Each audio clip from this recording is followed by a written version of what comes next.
Hello, everybody. This is Carrie from Paper Adventures here for another hashtag 50 Stack Challenge 7.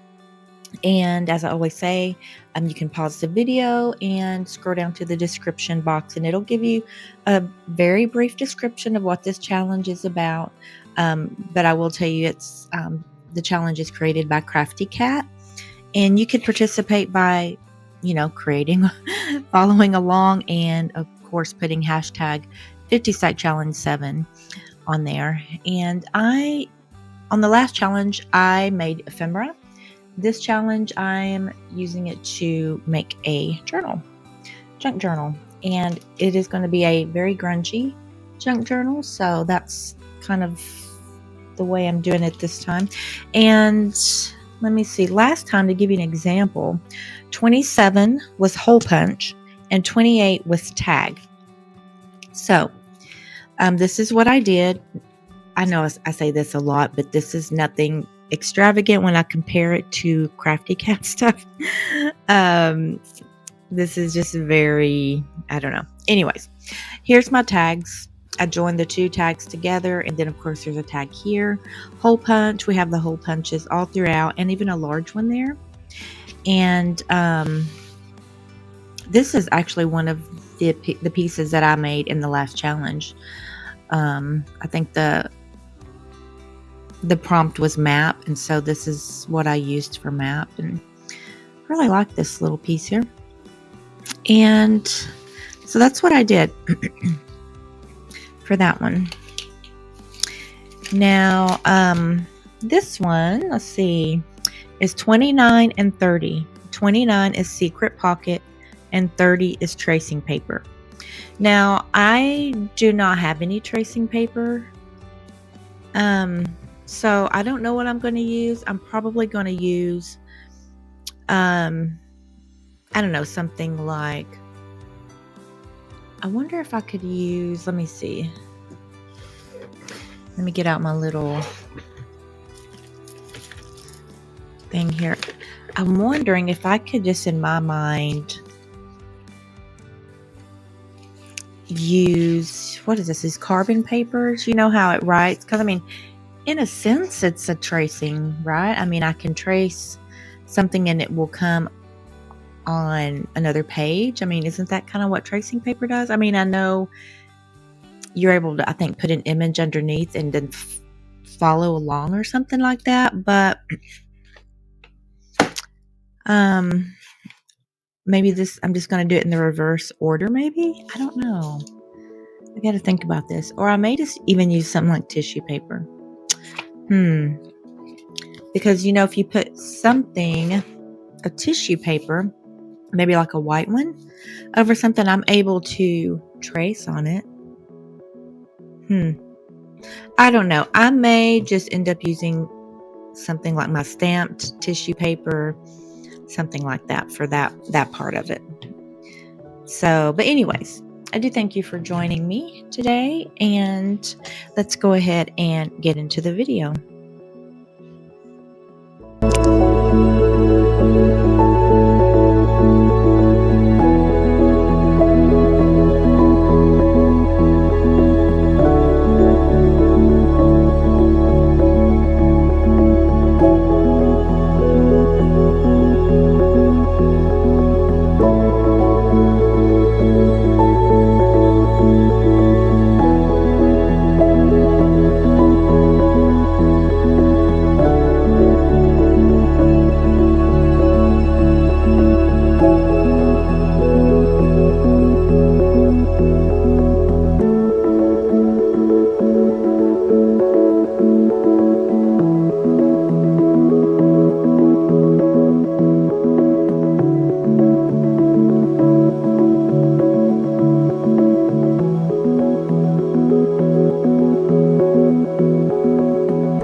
Okay, guys, here we have it right here.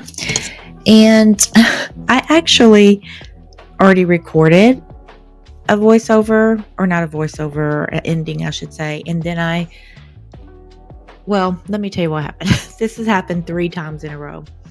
Some of this you didn't see me do because I thought I was recording and I was not. I then thought, well, okay, so I recorded an ending, realized once again it was not recording. And of course I thought I was being careful the second time. Oh yeah. And then I started it again and it was not recording. So yeah, several things that you would not have seen me do because of all of this. It is definitely recording now though. So here we have it. Secret pocket and tracing paper. For the tracing paper, I was kind of talking about this at the beginning. I didn't know what I was going to use, but I ended up going with the stamped tissue paper. I have a video where I just go through, I just use all of my stamps and I just stamp white tissue paper. That way I'm not looking for stamps when I want to stamp something. I just pull out this tissue paper and I just tear it off, glue it, and it looks like a stamp. But that's what I used for that. Now the hidden pocket, I actually created the hidden pocket probably in 20 or 21 because I moved here in 23 and it was way before then. So this whole portion that you would have seen me glue down here is the hidden pocket, and this orange part is that, and I'll show you that in a minute. But I just made it into a little pocket on the side.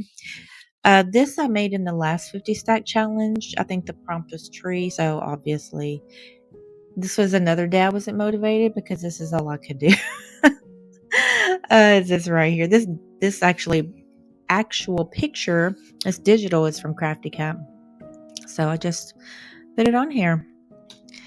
And also, this is not necessarily one that I really want to put in here because it kind of doesn't go, in my opinion. I mean, maybe it does. I don't know. This is amongst the trees or something. But my goal really is to use all the stuff I've created. If I keep making new things, it's just piling up and there's no point in the ephemera if I'm not actually going to use it. So I'm really I don't want to buy anything else unless it's like glue, stuff like that I actually use.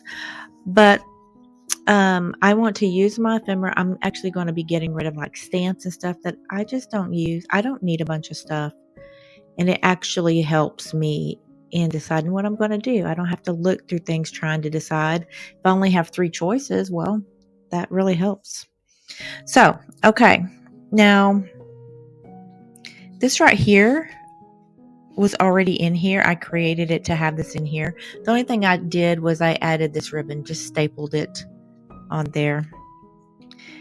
And this piece right here was already in here too, except I did not have the ribbon, and I also added stitching around it.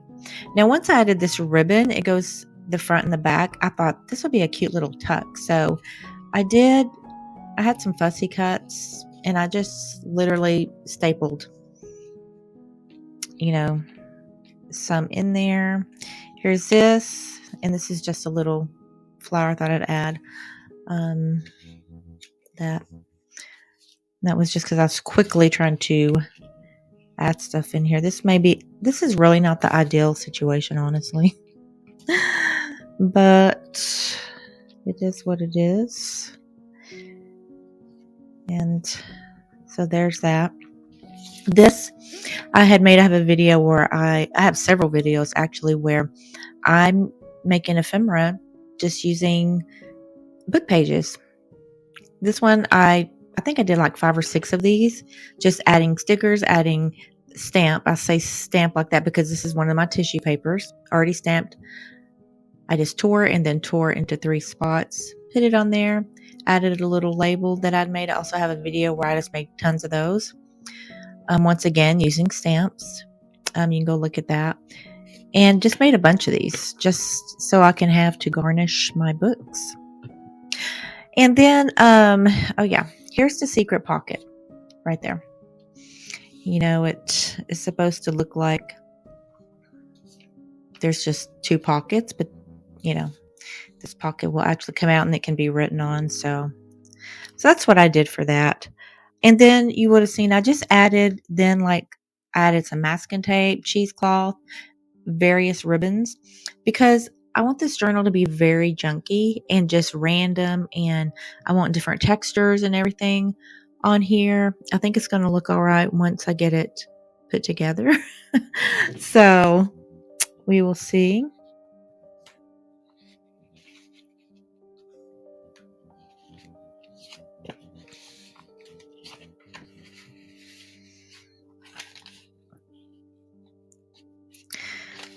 Wow.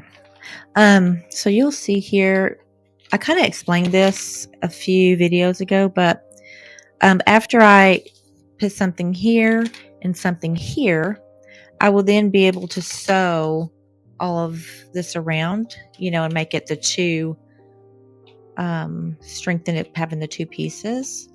And once again, this is just so I can sew on every page, because if I glue these together, then that's really going to hinder me. And you might have already heard me talk about that, but just in case you haven't. Yeah, so anyways, here we have it, number 29 and 30, 29 secret pocket, 30 tracing paper. And once again, I really appreciate you joining me, taking the time to watch my videos, and I hope to see you again on the next one. Bye.